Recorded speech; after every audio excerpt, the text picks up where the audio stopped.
Yes, ఆయన screen మీద కనిపిస్తే థియేటర్లు షేక్ అవ్వాల్సిందే.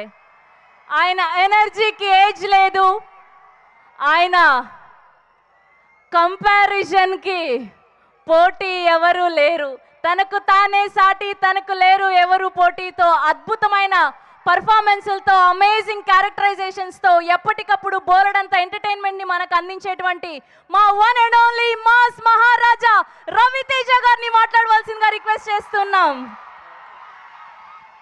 హలో భీమవరం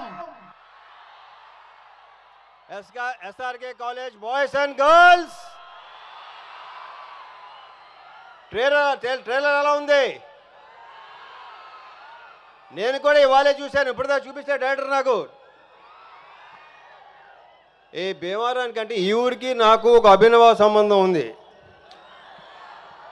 ఓ టైంలో లైక్ కొన్ని ఇయర్స్ బ్యాక్ నేను ఇక్కడ నా జీవితంలో ఒక 8 నెలలు ఓన్లీ భీమవరంలోనే కేవలం సినిమాలు చూడటానికే ఉన్నా. మా తాతయ్య నాన్నమ్మ ఇక్కడ ఉండేవాడు డిఎన్ఆర్ కాలేజ్ దగ్గర. సో ఆ 8 మంత్స్ అంటే ఆ 8 మంత్స్ ఎందుకున్నా, 8 మంత్స్ కాలేజ్కి వెళ్ళలేదా స్కూల్కి వెళ్ళలేదా మీకు డౌట్ రావచ్చు. మెట్రికేషన్ ఫెయిల్ అయ్యి ఇంక మళ్ళీ ఎగ్జామ్ రాయడానికి వచ్చాను. సో ఇక్కడ ఈ భీమవరానికి ఒక ఎక్సలెంట్ వైబ్ ఉంటుంది. అదేంటంటే ఎవరైనా మిమ్మల్ని అడిగారనుకో ఎవరైనా మీది మాది భీమవరం అండి అని మామూలుగా చెప్పరు, ఇలా చెప్తారు. చాలా పొగరగా గర్వంగా చెప్పుకుంటారు. సో ఇక్కడ ఫుడ్ విషయం గురించి చెప్పాలంటే పెద్దగా ప్రత్యేకంగా చెప్పక్కర్లేదు.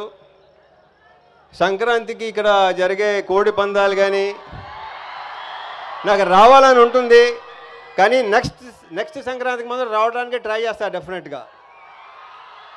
అప్పుడు డెఫినెట్గా కోడి పందాల్లో కలుద్దాం. ఇంకా ప్రీ లాంచ్ ఉంది, అక్కడ మాట్లాడుకుందాం. ఆ తర్వాత సక్సెస్ మీద కూడా డెఫినెట్గా ఉంటుంది, నా ప్రగాఢ నమ్మకం అది.